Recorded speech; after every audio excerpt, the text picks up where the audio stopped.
सुबोध कुमार हटा दिए गए हैं और अब ये बड़ा एक्शन इन सब के बीच में नीट और नेट को लेकर जब चर्चा चल रही थी तब एनटीए की कार्यशैली पर सवाल उठे। देश भर में प्रदर्शन हुआ, जो ऑपोजिशन पार्टी हैं उनके बड़े लीडर्स ने सवाल उठाए, उसके बाद ये एक्शन हुआ है। सीबीआई जांच कर रही है ऑलरेडी नीट और नेट की, और अब पेटेंट अधिकारी की परीक्षा को लेकर बहुत सी धांधलियां। लेकिन एंड मोमेंट पर सेंटर अगर चेंज हो जाए तो उसके पीछे रीजन क्या है, और क्या इससे पहले भी ऐसा होता रहा? प्रीलिम्स एक बार हुआ, फिर दूसरी बार आपाधापी में कभी भी हो गया, बच्चों तक ये जानकारी प्रॉपर तरीके से पहुंची नहीं। बहुत से एग्जाम जब होते थे इससे पहले तो तब भी इस तरह की अनियमितता होती थी क्या? एनटीए की तरफ से इरेगुलरिटीज तो हमेशा से होती आई है, बट जितना इस मैटर में हुआ है और जो लगातार हुआ है, बार बार एक ही चीज़ को बार बार किया गया है, चाहे वो प्रीलिम्स के लेवल पे हो या फिर मेंस के लेवल पे हो या फिर इंटरव्यू के लेवल पे हो, वो लगातार होता आया है। मतलब इन्होंने एक ही गलती को बार बार रिपीट किया। फॉर एग्जांपल मैं अभी आपको बताता हूँ कि इन्होंने मार्किंग स्कीम को लेके 25 जनवरी जो मेंस हुआ उसमें प्रॉब्लम क्रिएट की। जो एडवाइजरी जारी की गई या जो हमारी ऑफिशियल नोटिफिकेशन थी उसमें बोला गया कि आपकी जो नेगेटिव मार्किंग होने वाली है 1/4 रहने वाली है। अगर क्वेश्चन ठीक होता है तो 1 मार्क्स मिलेगा, अगर आप गलत कर देते तो -0.25। तो उसमें भी इन्होंने एडवाइजरी वगैरह में कहीं पे लिख दिया कि पॉजिटिव 1 है और नेगेटिव -1 है। जो 1/4 को बराबरी का कर दिया, -1 ही कर दिया इन्होंने। फिर इन्होंने ये चीज़ जब हम स्क्रीन पे पेपर देने गए वहाँ पे दिखाते हैं कि नेगेटिव मार्किंग कुछ है ही नहीं।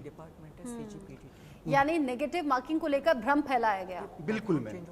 और फिर ये चीज़ें हमने जब एनटीए से पूछा कि इनमें से आप कौन सा मार्क्स कंसीडर करोगे, तो उन्होंने उस पर कोई जवाब नहीं दिया। बोले कि हमने सारे सेंटर्स को एडवाइजरी जारी कर दी थी और आपके वहाँ पे जो भी इन्विजिलेटर थे उन्होंने सब लोगों को बता दिया था, जबकि किसी को कुछ ऐसा नहीं बताया गया।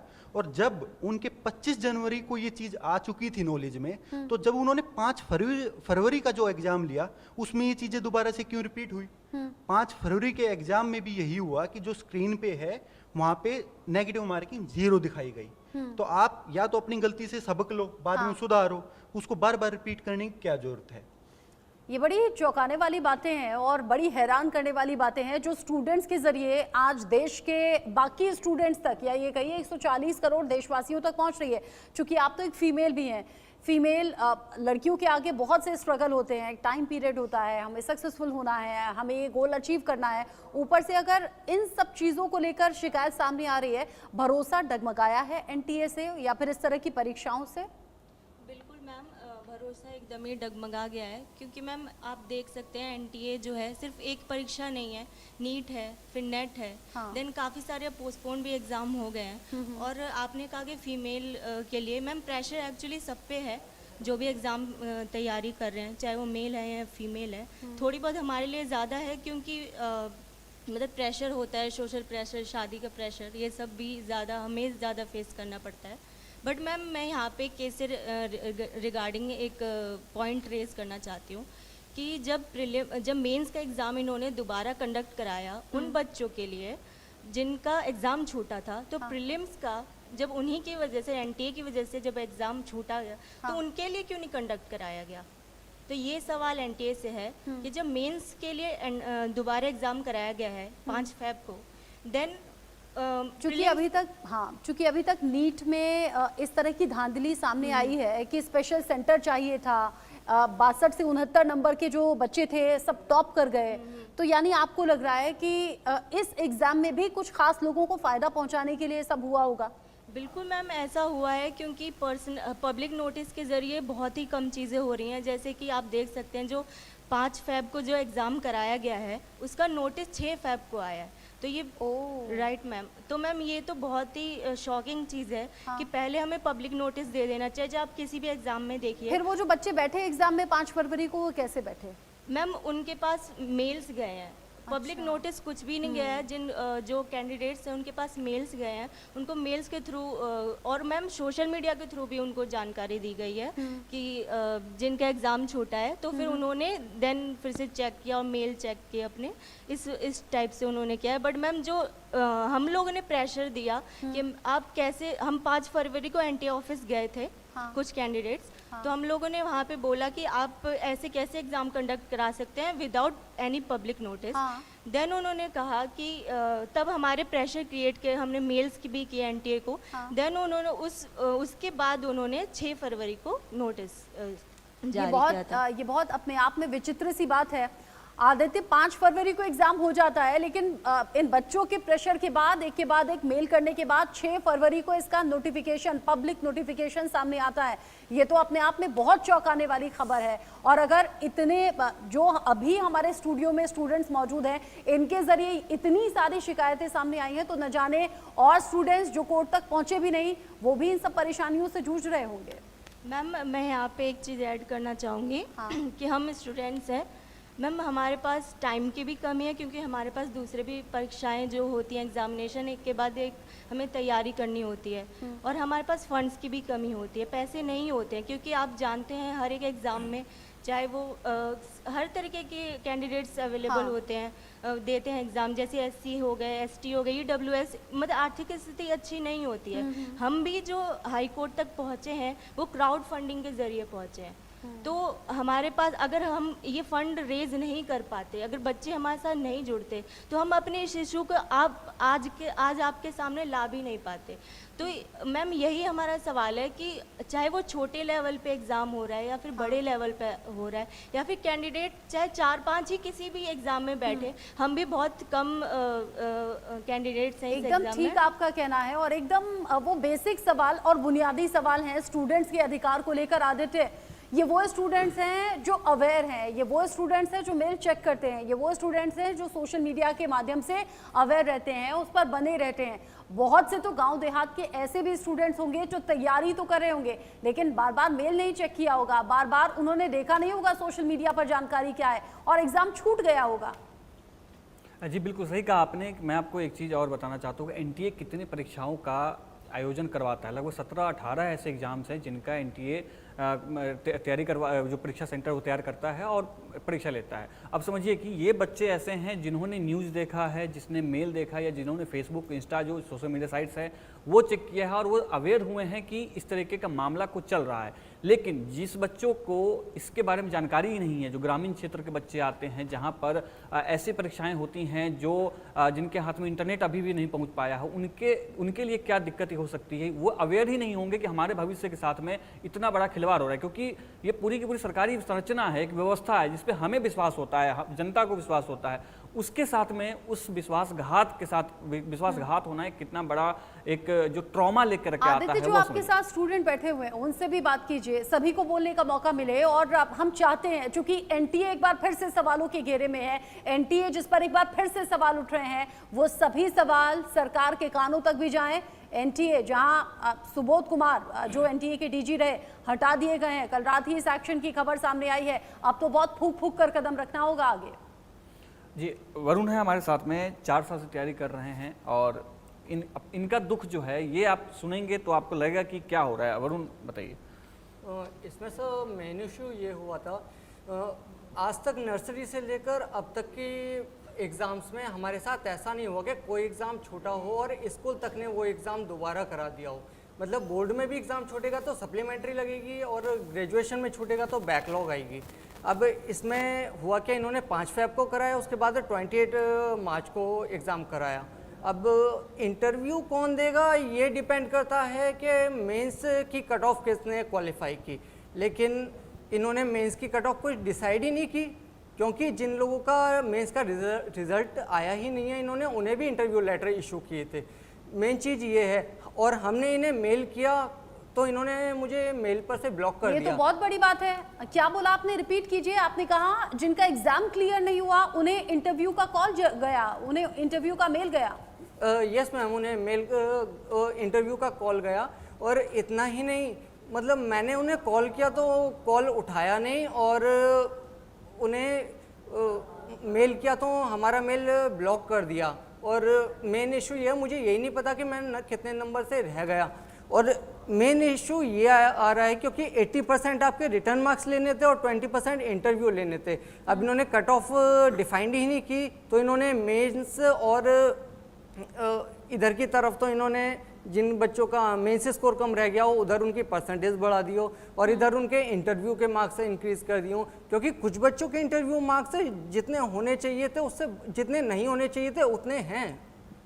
ये सारा मेन इशू है यहाँ पर। आदित्य, ये बहुत बहुत चौंकाने वाली बात है, क्योंकि ये सभी वो स्टूडेंट हैं जो एवरेज स्टूडेंट नहीं है, एवरेज से ऊपर है। यानी इस तरह की बड़े एग्जाम की तैयारी वही स्टूडेंट्स करते हैं जिन्हें खुद पर कॉन्फिडेंस होता है, जो इस तरह की प्रिपरेशन करते हैं, पेशेंस के साथ करते हैं, दिन रात की मेहनत के साथ करते हैं। बावजूद इसके अगर इस तरह की धांधली हो तो सवाल उठते हैं, और यही सवाल इंडिया न्यूज लगातार उठा रहा है। बहुत बड़ी हैरानी की बात यह है कि बिना इंटीमेशन के एग्जाम करा दिया गया। कुछ छात्रों को क्या फायदा पहुंचाने के लिए जानबूझकर ऐसा किया गया।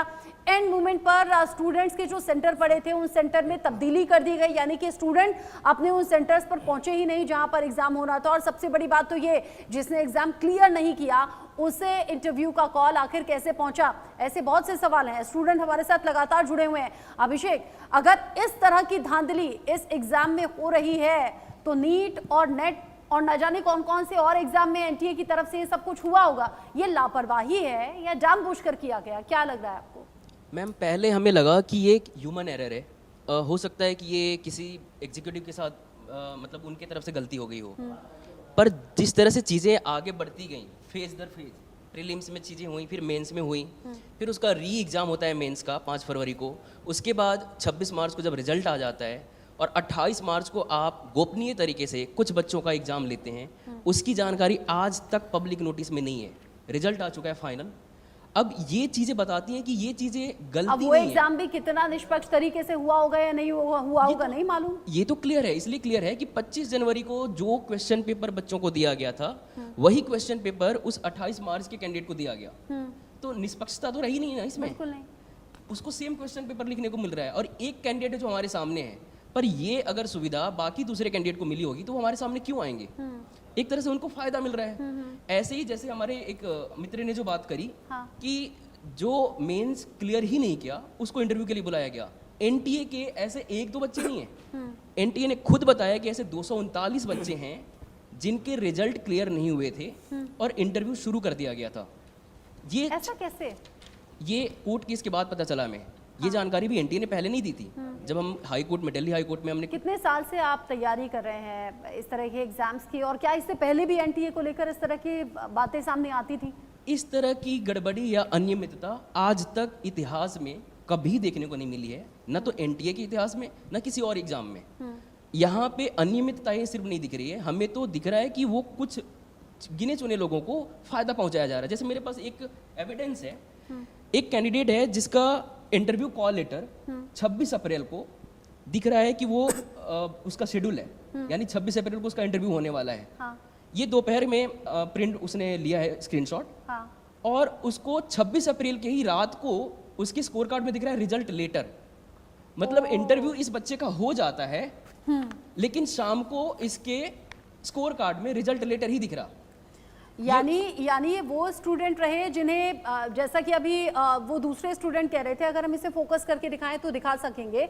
यहाँ 26 अप्रैल का इंटरव्यू कॉल का टाइम दिया गया है, जिसमें 11 बजे का टाइम दिया गया है। ये इंटरव्यू कॉल का लेटर है जो जारी किया गया। लेकिन अभिषेक बता रहे हैं कि इसी स्टूडेंट्स ने जब शाम को अपना रिजल्ट देखा तो रिजल्ट में लेटर लिखा गया, यानी कि रिजल्ट अभी आया नहीं था लेकिन इंटरव्यू का कॉल पहुंच गया। यानी कि अभी जिस बात का जिक्र आदित्य के पास बैठे हुए स्टूडेंट ने किया, उसका ये जीता जागता प्रमाण है। जिस स्टूडेंट का रिजल्ट सामने आया नहीं उसे इंटरव्यू का कॉल चला गया, और इसीलिए ऐसे तमाम सबूत सामने आए हैं, ऐसी तमाम अनियमितता हैं। इसीलिए एनटीए की कार्यशैली एक बार फिर से सवालों के घेरे में है।